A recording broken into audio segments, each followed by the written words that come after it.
যখন কোনো মানুষের মৃত্যুর সময় উপস্থিত হয় তখন তার কাছে 4 জন ফেরেশতা এসে উপস্থিত হয়। প্রথম ফেরেশতা তখন আসে যখন তার আত্মা নিঃশ্বাস পর্যন্ত চলে আসে। তাকে প্রশ্ন করা হয়, আজ তোমার শক্তিশালী শরীর কোথায় গেল? যখন আত্মা পুরোপুরি বের হয়ে যায় তখন দ্বিতীয় ফেরেশতা এসে বলে, আজ তোমার দন-দৌলত কোথায় গেল?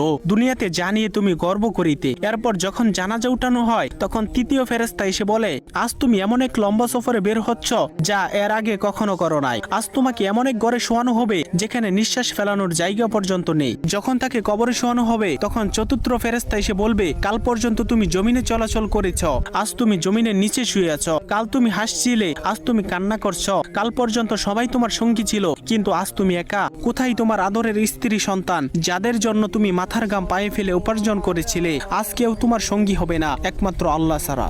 আপনি যদি আল্লাহ তাআলাকে ভালোবেসে থাকেন তাহলে ভিডিওটিতে একটি লাইক এবং চ্যানেলটি সাবস্ক্রাইব করুন এবং আল্লাহ তাআলার নামটি কমেন্টে লিখে যান।